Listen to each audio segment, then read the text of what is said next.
And all right. So welcome everyone. Thanks so much for being here today. This is the second meeting of the Vermont Department of Libraries Technology and Stats Roundtable. It's ultimately this is pretty free form. We basically talk about whatever we want to talk about that involves either of those two issues. I have some topics we could talk about if we get there, but we can also just whatever anybody has that they want to take on, we're happy to talk about. I am recording it. It will get put up on the internet after we're done. So be aware of that when we're talking. Yeah, thanks everyone who's here. Um, does anybody who's here have a topic that they want to jump into like right off the bat? I'd be happy to. Well, have we got any further information on the annual report? Good question. All right. So, I will, okay. Yes, a little bit. Um, so we're still figuring out, nailing down exactly what it's going to look like. I think, I can't say that this is 100% what's going to happen, but I think what is going to happen is that instead of using the traditional online survey that we've been doing, um, our primary approach is we're going to have a Excel spreadsheet, and everybody is just going to fill out the Excel spreadsheet. The Excel spreadsheet will have it will have all the questions, boom, and it will have last year's answers in it as well. And you'll just kind of march through it and work on it. And when you're done, you'll just email it to me. And then we will stick it all together and make the end result. That's what we currently think is going to happen. That is something that some other states have done at various times when they were didn't have a vendor. Um, I'm not 100%. Uh, like I said, we haven't totally nailed it down. It's possible, it's conceivable we go in a different direction, but I think that is really going to be the most likely one. In terms of timing, I think it will probably run. Well, it's probably going to take a little while to get it up to speed. So in my head, I'm imagining the submission window running from something like November to end of January with some extra time in the end of January. Since it's a different approach, we will probably be a little bit looser on deadlines. Um, if we run into people for whom it's going to be an Excel spreadsheet, if that is problematic to the point where we can't get it working on something else, we will think of an alternate approach for people who are in that camp. But that's currently the theory. In the long term, we will likely put out an RFP somewhere in here to see if we get proposals from the vendors who the vendors who are still in the market, which is there's not a lot of them, but there are a couple of folks, and then we will go from there, and that would be for next year. In all likelihood, though, it'll be interesting to see what this approach looks like this year, and if it's how much more work it is for everybody, and how much if it's more work for us, and just generally how annoying it is. But yeah, that is the current theory. It should it should look basically the same as last year's report. There are a couple of sections that we kind of like moved around that are different because, or that we're just not asking because they were just annoying. But that's relatively small. There's a couple of pieces where the data was, it's hard to get, but in general, it looks almost exactly the same as last year. But it'll look like a Excel spreadsheet with a question, and you put your answer in it, and that's what we think. Thoughts on that? Concerns about that? I'm totally open to seeing that around.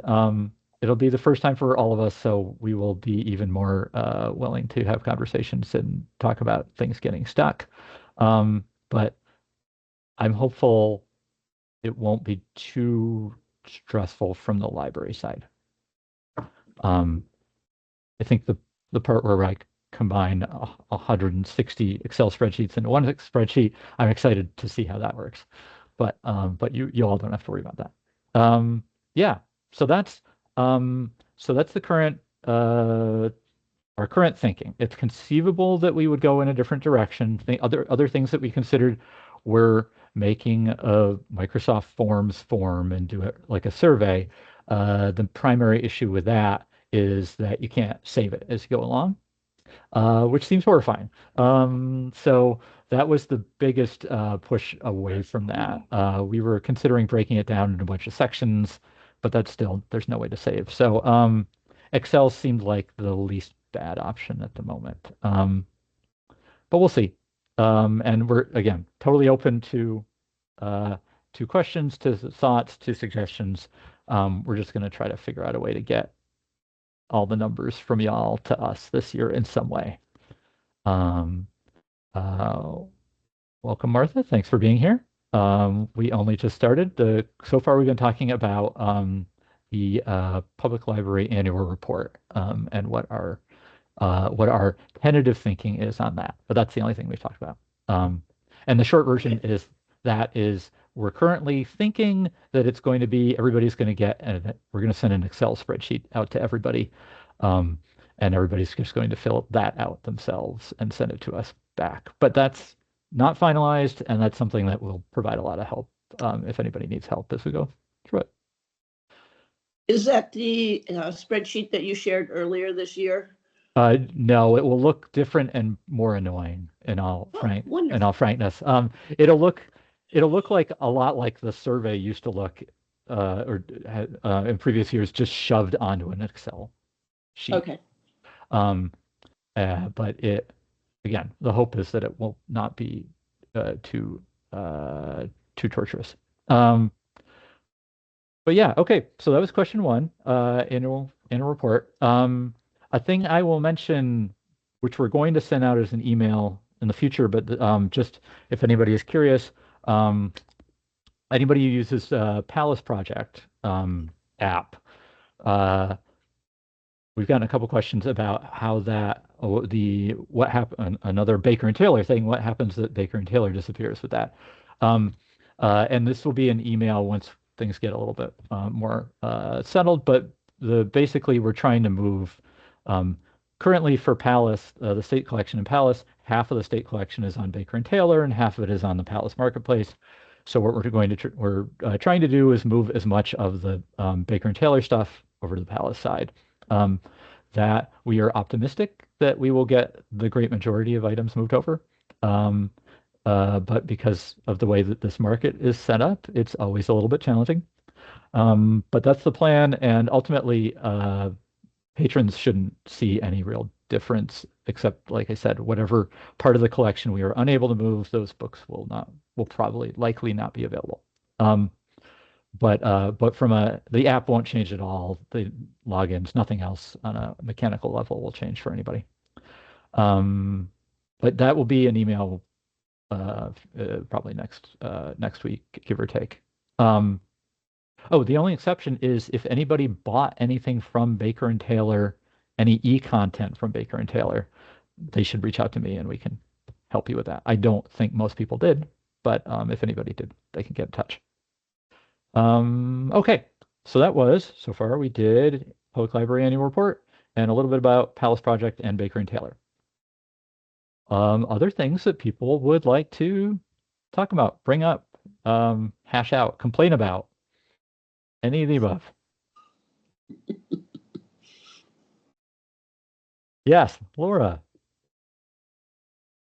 Can you hear me? Yes. Okay. So I just finished the core courses, and this is one of my first continuing education or the CEU courses. And I'm wondering, like, where to start learning all of the tech side of, or the tech oriented things that go into being able to be helpful at a library. That's a long question. It's a good question. Is there a manual or? There is not, alas. It's it kind of is one of those, like so many director things, it ends up being kind of a I'm not going to say other duties as assigned, but a little bit like that, because it's, what do you have to know? Well, hold on. Sorry. I was about to say a thing that was going to make it sound worse than it is. There's a lot of different pieces that you will end up being called upon occasionally to know or to figure out or to find somebody else who can help you with. To the point where, knowing everything ahead of time is patently unrealistic, and I think it's not a bar that anybody should hold themselves to. So it's just a question of figuring out what you want to start with and how much you want to do about it. And kind of vamp for a moment while I think about what that looks like. I think maybe and everybody else, please feel free to chime in. I think I would start by spending like a little chunk of time at some point trying to write down all the tech things that your library specifically works with, and it doesn't need to be like, it can be your ILS, it can be your website, it could be your internet, but it could also be the public computers and the staff computers, and it's just kind of get a list so it's in your head a little bit, and it doesn't have to be a complete list, but it's just sort of a starting point to figure out what the things that someone is going to get called on to figure out at some point. And so I think that would be step one. And then you kind of maybe start looking at them, and it gets hard after that point. Because what you're trying to figure out is how likely is it that I'm going to have to figure this out? And then is it a thing that I can figure out, or that it takes somebody who has been doing this for 10 years to get? So that's, again, wanting a manual is totally reasonable, and I wish there was one. But there have been some classes about that we've done, not lately, but that we've done and other people do, about basically kind of a overview of the kind of tech things that might be called upon. I'm going to see if I can find one of those. If we have it, it would be a little bit out of date, but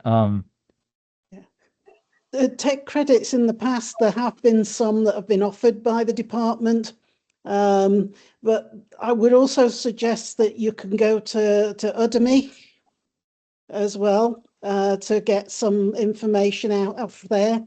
And if it's not something that's already sanctioned by the department to get your credits, you can always ask for them to be included. Okay. And sorry, this is a tag along question. Is there a list of all of the programs and apps related to libraries in Vermont? I don't think there is.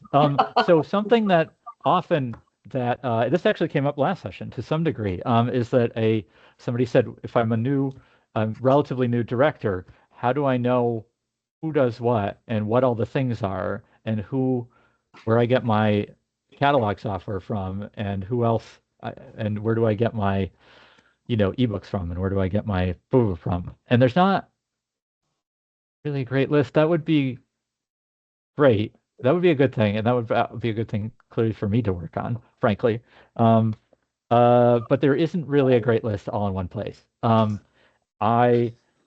It might be, in lieu of this thing that doesn't exist that I'm talking about, it might be a good thing for us to have, at some point, to have a back and forth, even if just by email, to figure out, to like nail down the things that might be there, that might be in your wheelhouse, or things that are that your library doesn't currently use, but are of interest for other libraries. But I think that's a great idea, just like a one-pager of, here is the software that is particularly common among Vermont libraries. I think that would be great. It sounds to me like we need a succession planning workshop, just for the heck of it, because that's the one thing when you get into a new position, you always ask questions, and there's always things that get left out. That's funny. Yeah. This is like really off topic, but I just finished a contract writing a succession manual. That's, yeah, I could buy that. Okay, now it's time for the library version. So in terms of training, one of the things, I guess one of the things that I might, one of the approaches I might use is that until you know that you need a deep knowledge of something specific, I would probably start with a lot of shallow knowledge. I would say, I want to know the short version of my ILS. I want to know the short version of maintaining my website and not necessarily go in depth into anything until you know that it's a thing that you're going to end up doing a lot with, just because there are so many topics and you could be like, oh, I'm just going to learn my ILS and then I will learn SQL so that I can put reports in my ILS and then I will learn something else. And that has taken me 3 years and but I didn't have time to do anything else. Um, I'll also say that the listserv is always a good starting point once you can formulate a question on what you want to know about, because other people are in almost everything, like you implied, almost everything that you're going to end up doing, somebody else is using the same thing, or a bunch of people are. So other people have been there before. Other thoughts on so Udemy is a great place to start with classes, and they have very short classes and very long classes, and figuring out where the sweet spot is good. There ends up being some good stuff on just in random places on the internet.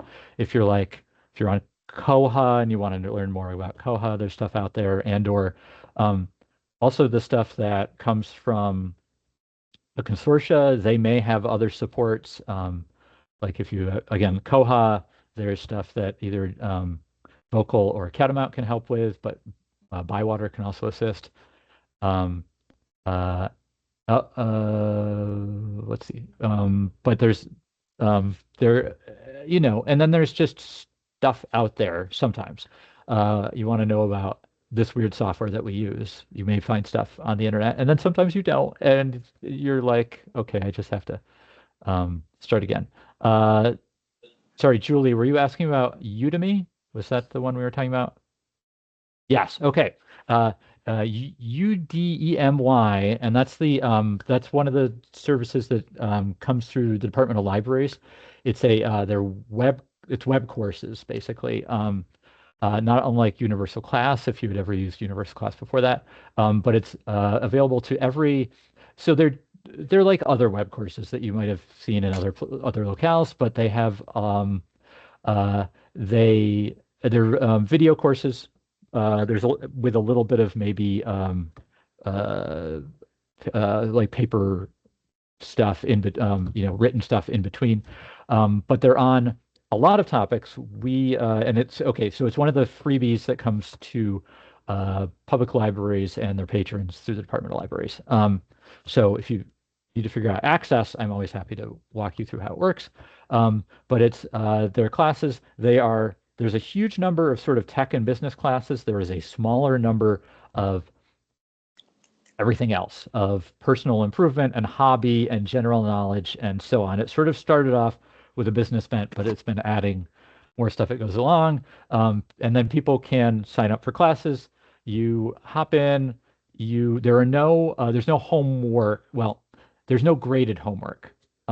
There is sometimes like assignments in between, but classes are broken down into like sections, not sections. There are sections, but there's a bunch of lessons in each, and a lesson is basically a video lesson.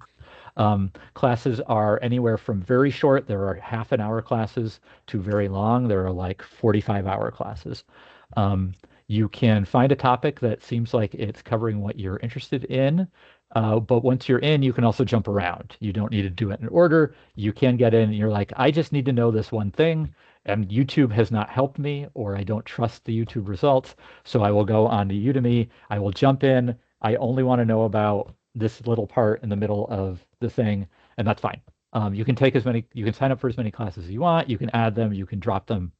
There's no limit on that. If you take a whole class, you can get a certificate that says you took the whole class.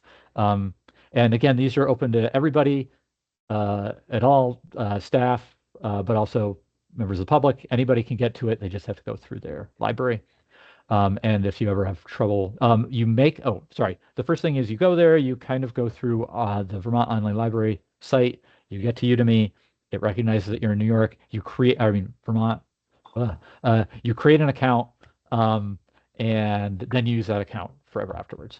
But yeah, that's that is Udemy. I'm going to put a little link from our site that talks about how to access it a little bit and what it can do.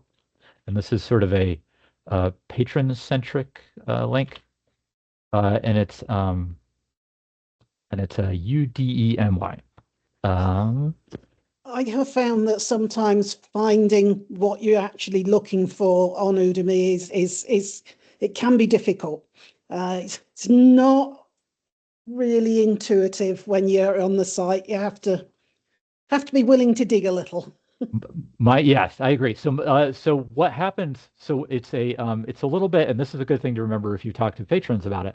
It's a little bit deceptive is maybe too strong a word, but if you go to the menu of you want to browse all the items, you go in and you're like, oh, there are like 9 different categories for technology, and then 1 category for everything else, and it makes it look like it's all technology. So I generally do not suggest starting by the browsing topic, and instead I think you just go in there and search. You still will have to dig around a little, as Wendy said, but there are, if you just go through the menu, you will probably not find the weird topic that you want, whereas they are actually in there. You just have to search around for a while. But they what else to say about Udemy? Udemy also they have something like 20,000 classes. Classes have rankings. People rate them and review them, so you can kind of read about them ahead of time. In general, if things get bad ratings, they get thrown off the service. So they tend to be pretty good. They tend to be people who know the topic and are able to transmit it to students. So yeah, so it's always a good thing to play around with if you think you might have a question. Martha, do you have your hand up? I do, sort of, Yeah. yes. So I am interested in where the effect that Microsoft 10 leaving is on everybody's computers, and where you are actually buying new computers as they come up. I had the wonderful thing of replacing Richard, which is not replaceable. Yep. And so he showed me all these things, which is great. And I'm a little tech savvy on the software side. That's okay. But knowing where to buy them, what the effect of this Microsoft 10 ending this month as of tomorrow is, what that effect is going to be. And then the other thing that we have had that is, we've had a couple of patrons trying to log into or set up the app for Hoopla or Libby, and they've been scammed. So it has asked for their credit card, and it has actually charged their credit card. So we are now telling any patron that is looking to add this app that if it asks for money, it's not the correct application. It's a scam. So I just want everybody to be aware of that fact, that there is a scam out there. And we had 2 patrons that had their credit cards charged, and she said there was about 20 charges within 5 minutes on her card, one of them. So something to be aware of. Yes, that stinks. Let me write that down. So that stinks. I think definitely, and that seems like a thing that will only get worse as time goes along, like so many things. So yeah, I think definitely coaching patrons on that, on where the right place to get it is, how to find it. You can include links to things in the App Store on your website. It's a little kludgy. It's not the way that people usually use the App Store, frankly. But yeah, it is easy to get to the not real thing, I imagine. And I think, yes, the moment anybody wants, for almost all library service, the moment that something asks for a credit card, something wrong has gone horribly wrong. I will say that's actually a good point. So that can happen with Udemy. What can happen with Udemy, and it's not a scam exactly, is if you don't go to the right place, if you just put in Udemy, you will go to Udemy's sort of front page, And Udemy is normally a pay service. And so what will happen is you will make an account and you will try to do something and then it will ask for money. So it's important to go make sure you're going through the library version of it, which is through Vermont Online Library. It won't, like I said, it's not a scam as such, but you could get to a point where it's like, and now take a class, and now give me X amount of dollars. But I think being aware of scams out there is a great point, and I will definitely highlight that for notes for this. So that stinks, and I'm trying to think of like I said, we can talk about you can put links to things in sometimes. I think you can make links that work that lead to the App Store, but they're a little bit convoluted, and whether that is even the right answer. I think coaching people is definitely the right answer, because in general, that should be their approach. Other thoughts on that before we start talking about Windows 10 and computers? Just tying to that, and I'll just say is that we are finding we have a number of patrons who are only using ebook. And so as we try and clean up our patron lists, we're going in and eliminating patrons who haven't been in for, let's say, 5 years. And we're finding out that many of them have only Hoopla and Libby and are using that extensively. And we don't really know a way of being able to know that these people are online.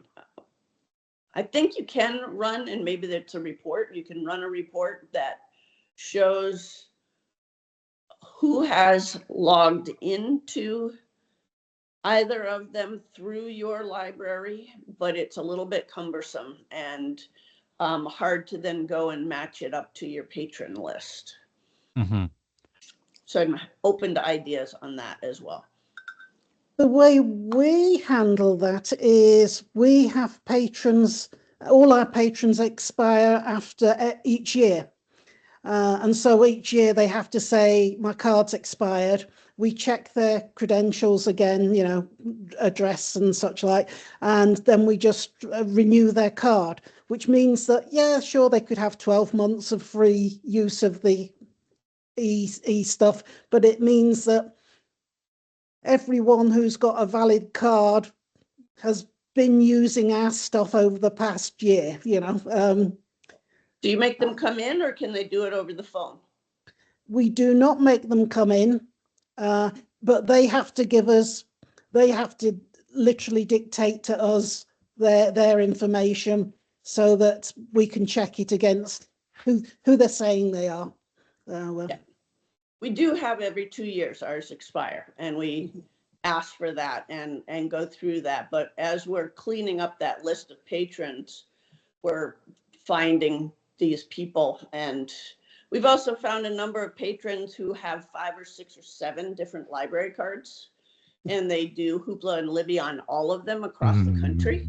And it's really very frustrating. You know, guy from California called, I've got a house in Heinsberg and I want to renew, or I summer in Heinsberg and I want to use your library. And then it turns out he has 7 Hoopla and Libby accounts across the nation, and it seems kind of wrong.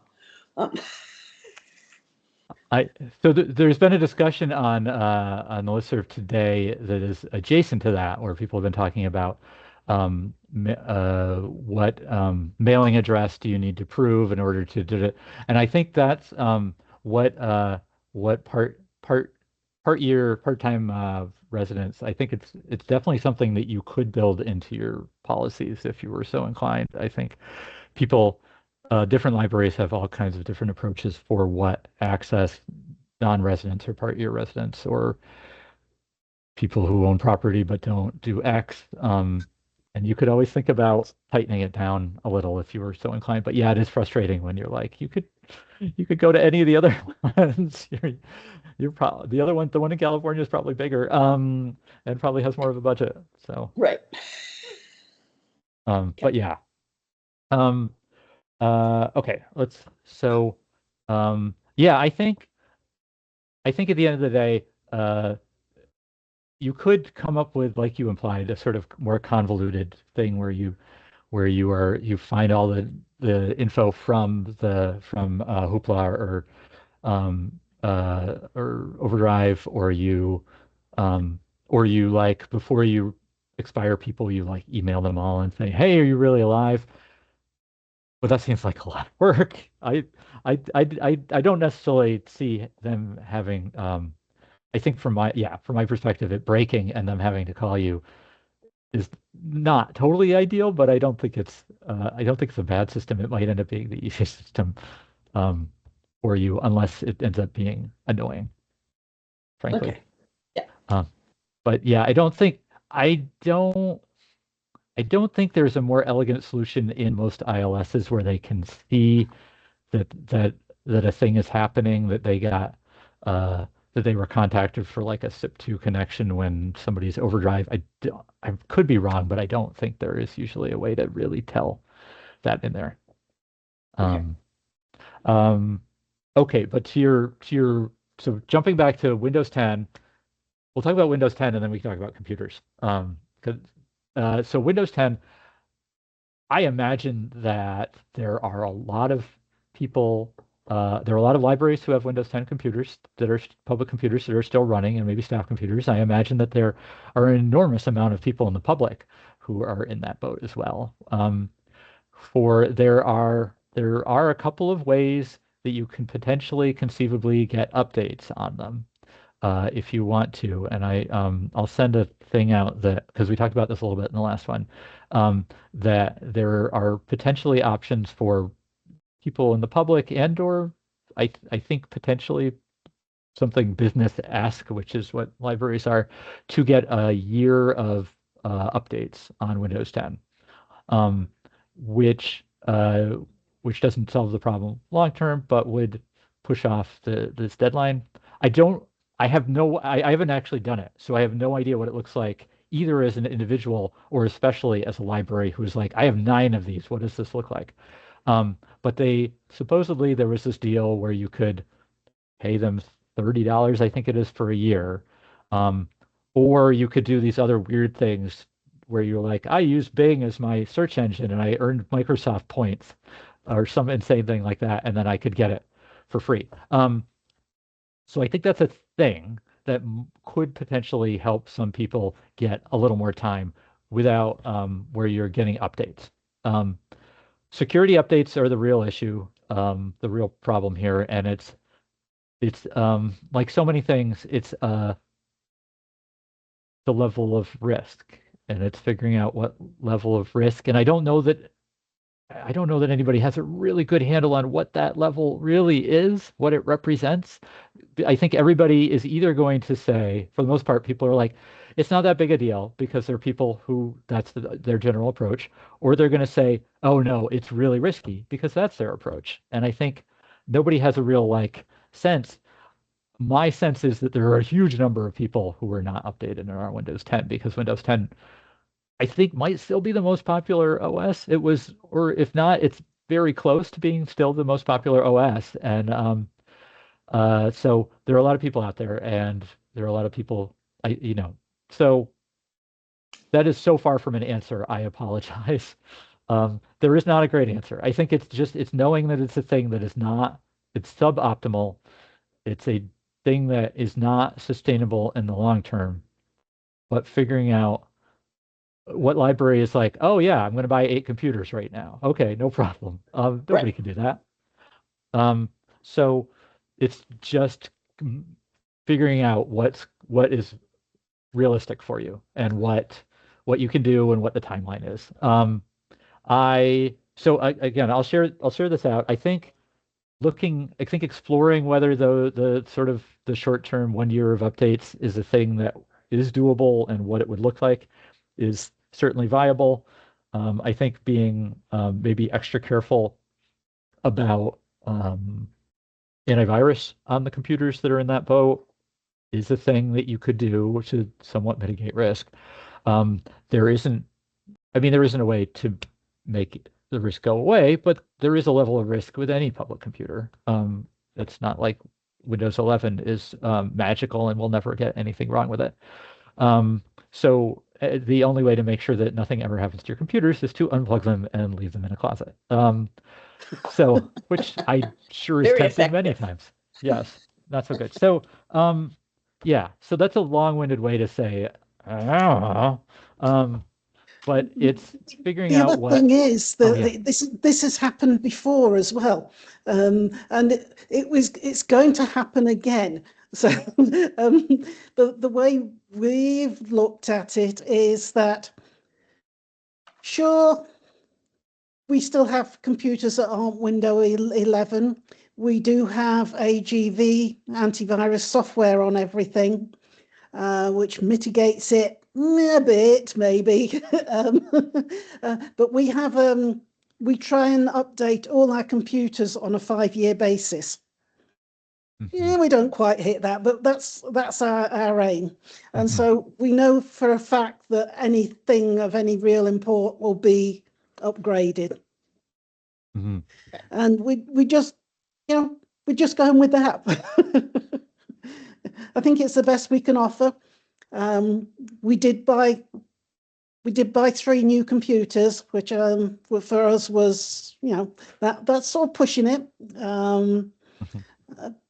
But but we have a bunch of them that are on Windows 11 because we managed to upgrade quite a lot of them.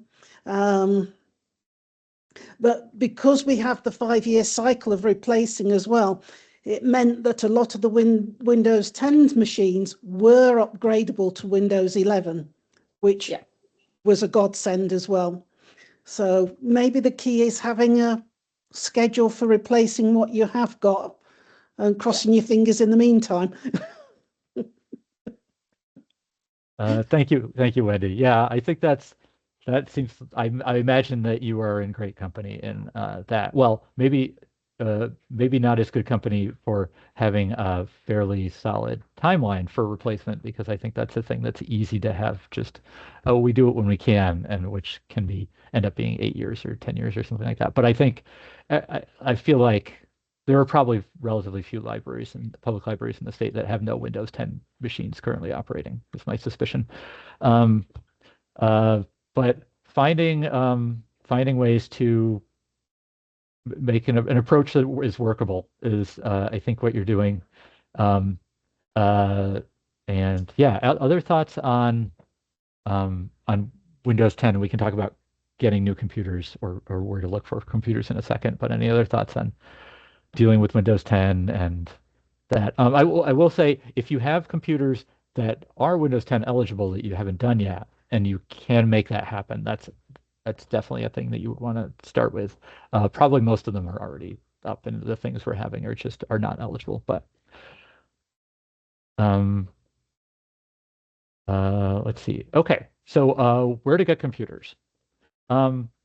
That's I think there's a lot of different approaches, and there's not necessarily a great answer. I have some stuff on our site that is kind of suggestions about buying computers, not vendors, and also not exactly specific brands, because we can't do that, and it's not really that easy to do that. But in general, trying to be as mindful of what you're trying to do and how long you want it to last I think, is a good thing to do ahead of time.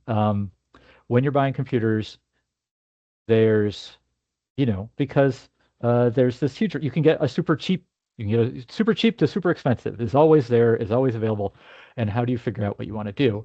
In general, my approach is usually to suggest going for somewhere in the middle, unless you have some compelling reason to do otherwise. It's the thing, you can get a $400 computer. The thing, and then you could get instead you could get a $600 computer. I would generally go for in that, and those numbers are a little bit pulled out of the air, but I think aiming for not the bottom of the barrel when an option is usually good, because for 2 reasons. One, it means the computer's just generally going to be faster the entire time you're using it. It's going to be less annoying the entire time. But almost more importantly, you might get it another year or two out of it, or maybe even longer. So when that's an option, I usually suggest aiming for the middle and not the bottom of the barrel. Sometimes you can get the bottom of the barrel to work for you. You're like, well, if I can buy two instead of one, I don't care. And maybe that's the equation. But I think just thinking about how it all works ahead of time is really crucial when you're spending money on these because because they're annoying, because they'll stick around, and because they are marketed it in a intentionally obscure fashion. So they're not made for humans to know what the difference is between X or Y. I'm always happy to help at any point in the process, particularly if you get to the point where you're like, I'm looking at this, does this seem like it will work for us? Or I'm looking at these two, and I'm not going to have a real strong opinion on brands, but I can look at specs and say this one is probably going to last longer than this one, so it might be worth that money. So that's the initial thing. Let's say new and refurbished is an equation that is a thing you can be thinking about. It's a little bit like the cheap and sort of mid-priced one, but refurbished can be really helpful. A lot of people, there are a lot of libraries out there that end up with refurbished equipment that is notably cheaper and that does everything they need it to. And that's great. You need to be really aware, particularly with this Windows 10 situation, you need to be really aware that it's going to run Windows 11. And maybe in the back of our minds, we're all collectively like, well, is it going to run Windows 12? When is Windows 12 going to happen? I have no idea. Will it work? I have no idea. What's going to be required? Literally no one knows. But that sort of uncertainty maybe is a check minus for refurbished. But it's also end up being a question with something totally new. You get it today, maybe 4 years from now, Microsoft's going to make a change. So that's a thing to be mindful of. Definitely, you would need to 100% make sure it was really running Windows 11. And sometimes when you get refurbished stuff, it's easy for it to be a little light on details. So that's a thing. You just have to be more confident that you're getting exactly what you think you're getting if you jump into refurbished. Warranties are helpful across the board, but also that's just like when you go and buy something at home and they're like, do you want the extended plan? And you're like, I don't know. I don't know if the math works. Warranties can be the same way. I will say when I'm buying computers, I don't do that anymore because it goes through the state and it's a whole thing. But when I was buying computers at my last gig, if I could get a business model, often business models have 3-year warranties. 3-year warranties are nice. They are not worth breaking the bank over. It is not worth changing it. I feel like maybe the machines might be a little more trustworthy, but that may be also imaginary. So that's definitely a thing that you can consider, but also the math still needs to work. You're like, okay, is it $100 better than this other one? I'm not sure. Is it $200 better? That sounds a little iffy. But buying computers is hard to navigate for basically everyone in the world, I think, but especially when you're on the hook for buying them en masse. But I'm always happy to help. The listserv is always a good thing to throw out too if you want more advice. Okay, we didn't talk about where to get things because there's not a right answer. It can always be good to look at if there's like local indie places, you can ask them and see what they are. If it's comparable, my suspicion is in many cases they might charge you a little more than mail order or something like that. But you can get it from everywhere that a normal human would get one. Basically, you can get it from all the big box stores. You can get it from Amazon or the various sellers like that. If you're looking at refurbished, TechSoup could be an option. But again, you really, really want to know what you're looking at because I think I'm hopeful that TechSoup is not currently selling any Windows 10 machines. but I can't. But at this point, but other people certainly are. If you get into the wrong spot for refurbished, I'm sure you could end up with a machine and have it arrive and have it say Windows 10. So there's not a right answer for who to buy from. If you have somebody that you like, that's a good start. Even if it's like we always buy from Staples and it's never done us wrong, that's not a bad reason for going with something. But they're all options, and I don't know that any of them are particularly 1,000% better or 1,000% worse than anything else. So I worked for yeah. the city of Burlington, and we used GovConnection. Is Yes. that something that? Yep. GovConnection is one of those big like, and I think that I'm pretty sure that I think they would sell to you. I actually think I bought something as a citizen. It's just a normal person before, but yeah, they're definitely an option. There are a number of providers out there that mostly work either with government, large nonprofits, or businesses that are like GovConnect. So that's totally fair. Whoever you get, make sure that you can get them to recognize your tax exempt status. Sometimes I've tried to purchase things from places before where that was like just an ordeal. Like I think I was trying to buy something from, I don't know, one of the big like HP or something like that, and they were like, and for whatever reason it was just not working, and it was my fault or something like that. But just make sure that whoever it is, you can get it to take that off, because for little purchases it's not the end of the world, but for a computer it's a pretty big chunk, and you definitely don't want to have that there. What about MHEC? Do they do computers? Yes. So MHEC, which is the Massachusetts Higher Education Consortium, is a service that basically has contracts with vendors on a ton of things that either schools or libraries would want to use. Every library in the state in school is eligible to use MHEC. MHEC has a ton of contracts for a ton of things, from everywhere from book supplies to welding supplies. So there's a lot in there. From what I've seen in my pursuits before, the MHEC options for things like computers the discounts are not enormous.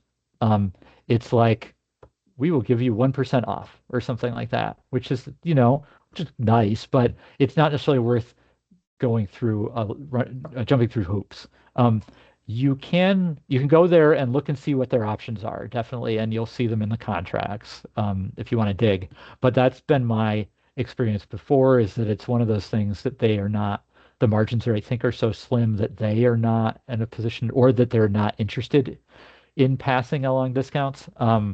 So I didn't, the last time I checked, I didn't see anything great from what I saw. That doesn't mean that it isn't. I will say there are other products out there, just to emphasize, that are good discounts. There can be things like some like furniture stuff. There's not tech stuff necessarily, but furniture stuff that I saw, like shelving, weird stuff that maybe one-time expenses, but that are not as much normal person stuff. And then probably everybody who's getting books and maybe like Demco stuff, things like that, are already using MHEC discounts. But if you're not, I recommend them because they're pretty generous and they just happen all the time. So they add up.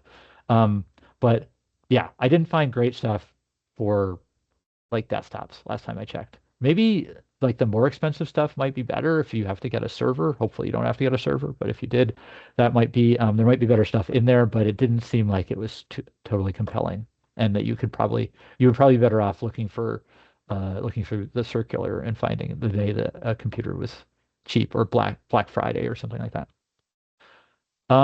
One other thing I'll say about computers, public computers particularly, we talked about this a little bit last time, is alternatives to Windows. Windows is the thing that everyone is used to, so that's its plus. If you have, let's say, Linux is an option, is an alternative that you could run, particularly if you had someone on staff who felt comfortable dealing with it. It is the thing that it would be particularly helpful on is you can run it on Windows machines that won't use Windows 10. You could run a new operating system of Linux on it. But the downsides are that someone needs to maintain it. And if it's a public machine, it works a little bit different than Windows. It looks a lot like Windows. If you're just doing web stuff, it's mostly like Windows, but it is a little different, and you need to build in that it's that. I think honestly, the maintenance of getting it up and running requires more thought than just using it on a day-to-day basis, unless somebody is expecting to do something more complicated. So that's okay. So that's Linux. Mac. A number of libraries use Apple products for their stuff. Apple does have things to recommend it. It tends to be more expensive, and people are not as necessarily used to it either. But it prides itself on being intuitive. So that's always a thing. It doesn't save you any money, but it can be a thing. Certainly, some libraries are fond of that, either for some staff computers or for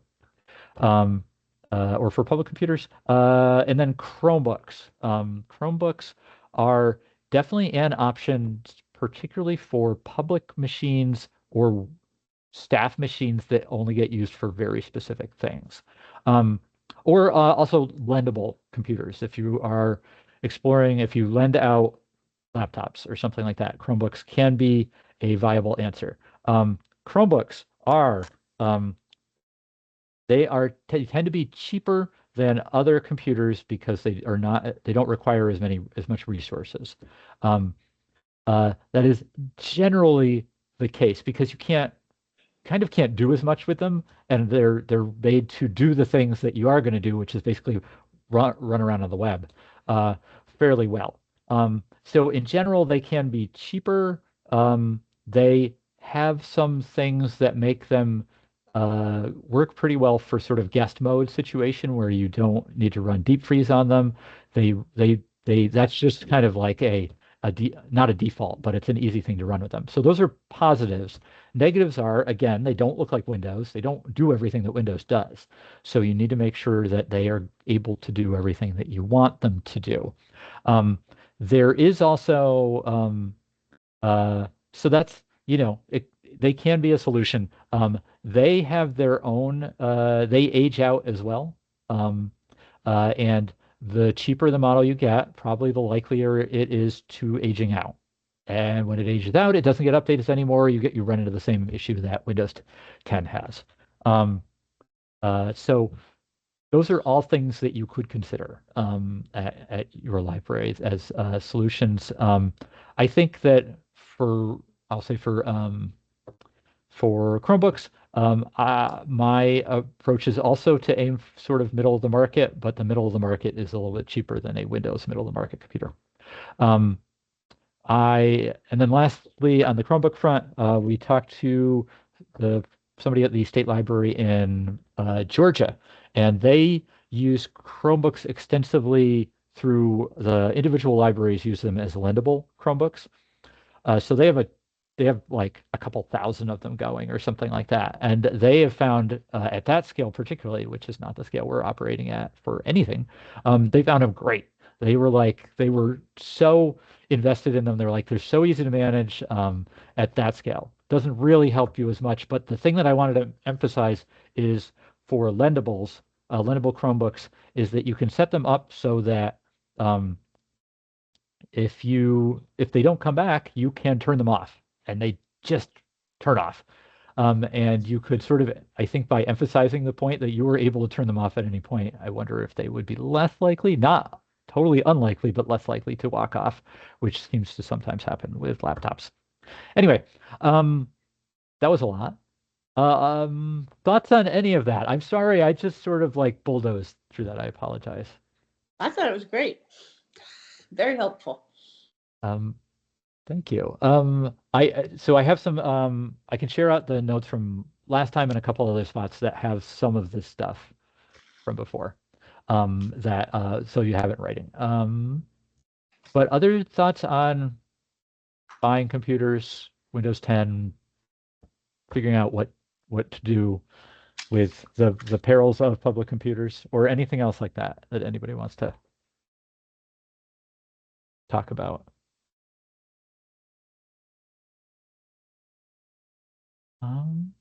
Okay, so next topic. Is there anything else, other topics that people want to hash out or kick around or what have you?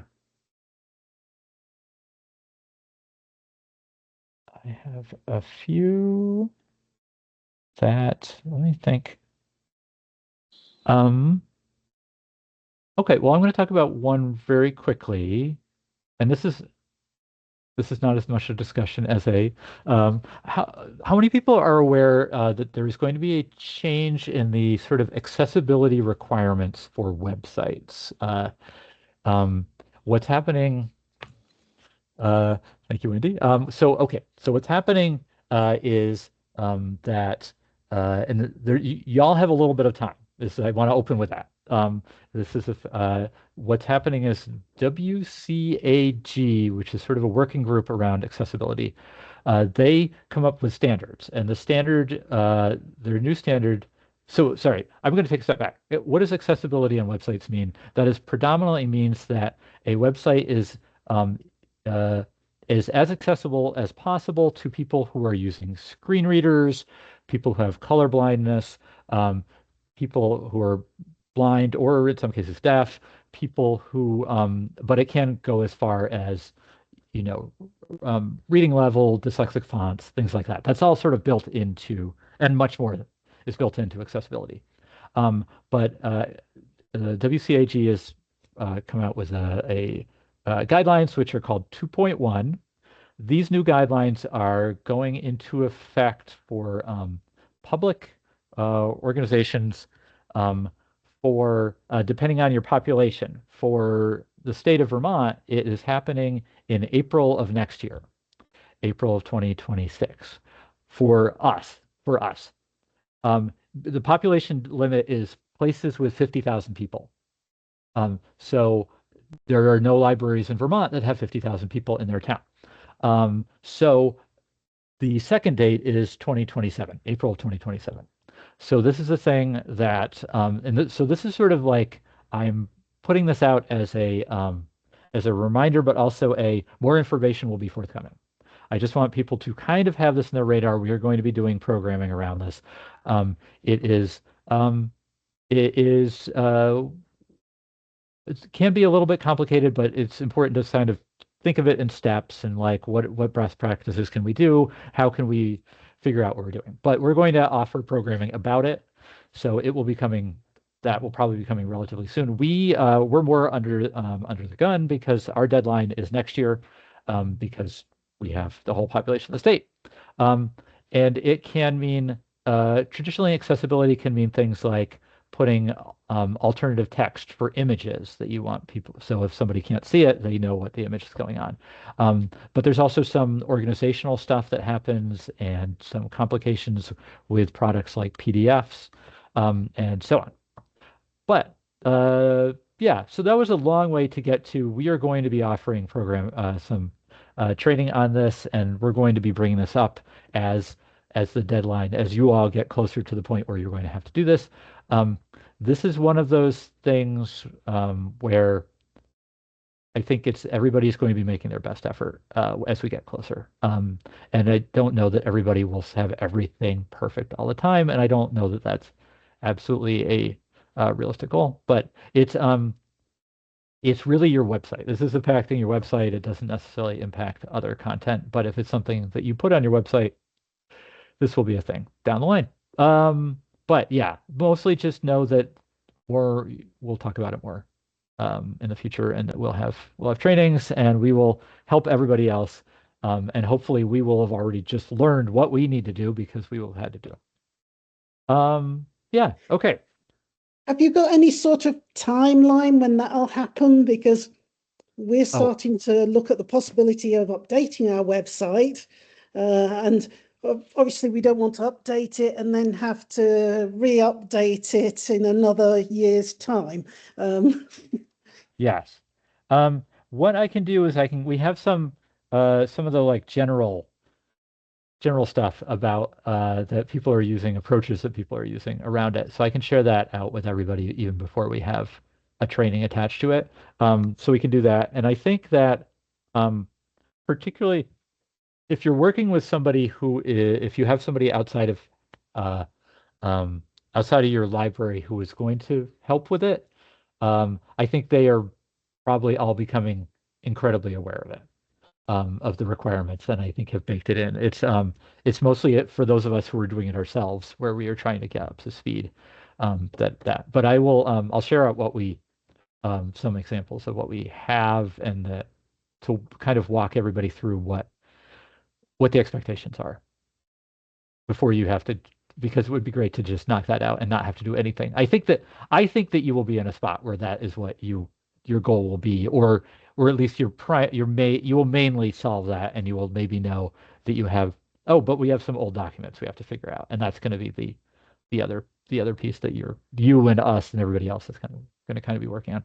But yeah, let me we'll share that out in relatively short order, at least to get a starting point going. And again, if you are working on a thing and you work on with somebody, you're working with a contractor or anybody else that you're paying, definitely just bring it up immediately and say, we need this to meet 2.1, which they will know, but they'll suddenly know that you know, and that will be a conversation that you all can just keep having. But thank you for bringing that up, Wendy. And congratulations, and I'm sorry for having to work on a new website.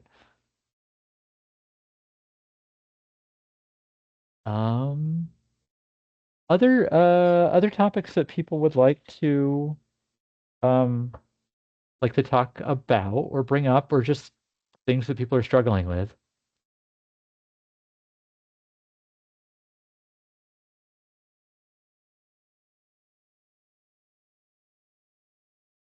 A thing I will say is I can't promise that anything will happen of it, but we're always open to you letting me know what kinds of trainings you would like to have. Not necessarily at the roundtable, but just in general trainings that we could try to hold for the group. So you can always think about that and just email me anytime. And again, we can't always do them, but it's good for us to know what people are feeling like they could use. All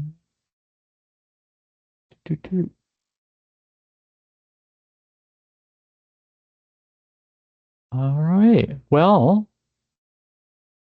if nobody else has anything they want to hash out, I think I will refrain from just making you listen to me on random topics. And I guess we will close it up for this session. We will be holding another one of these in, let's see, they're quarterly. So we'll have 3 months before the next one. So that is January. Is that right? But we'll let you all know.